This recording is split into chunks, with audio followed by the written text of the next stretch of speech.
Hi everyone, Bitcoin here from the Big Chubowski.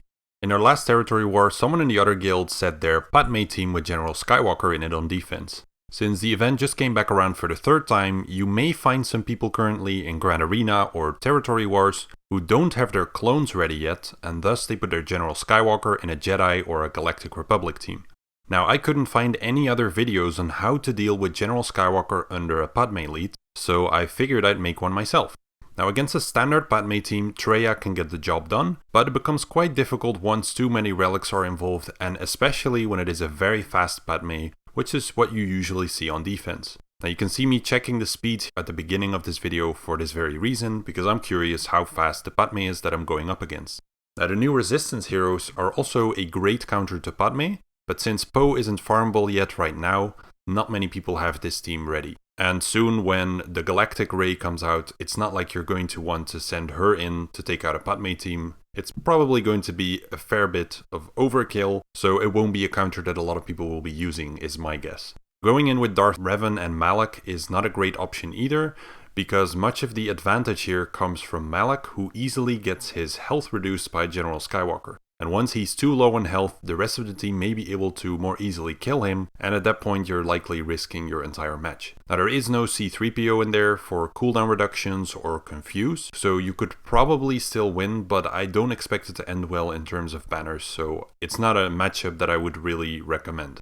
Now, a simpler solution is to use your own slower Padme team. It's often not too difficult to be slower because people tend to make the defensive Padme teams very fast. And if they're too slow, Traya and Thrawn simply have an easier time, and that's probably going to be your solution.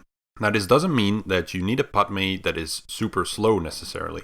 Mine is actually still over 280 speed and modded to take out General Skywalker teams. Padme simply needs to be slower than the other Padme, and that's good enough. Now, I'm using Shaq-T as a fifth in my team because C-3PO went with CLS, and Shaq can generate plenty of courage and call assists. Now, who Padme stuns in the opener of the fight does affect the match quite a bit, so pay attention to that. If your Padme does not get stunned, like in my fight, then you can stun their Padme next. This will prevent her from ever taking a turn to put protection up on the team, and makes it a super easy fight. You can then use the protection up in the next turn that you have with your Padme, and everyone will go right after your Padme to make use of all of the courage stacks if you do have your Padme set up to be pretty fast. Otherwise, then they may not have as much courage, but you will still be able to do a lot of damage to the other team. Now, if your Padme gets stunned at the start, she does get that initial stun from the other Padme, then you will be taking some more damage as she can't control anyone. Some of the characters on the other team may be able to build up some courage this way as well, so you could be taking some hits there, which normally seen General Kenobi is able to cover, but if you get unlucky and the dispels happen at the wrong time for you, then that could even cost you a character. Now, if your Jedi Knight Anakin gets stunned at the beginning, and their Jedi Knight Anakin gets to critically hit everyone and give a lot of protection up, then you won't get a chance to dispel their buffs, and there will be more courage as well. So as you can see, it's a little bit of a match here between Padme and Jedi Knight Anakin, and General Skywalker hasn't even really gotten involved yet.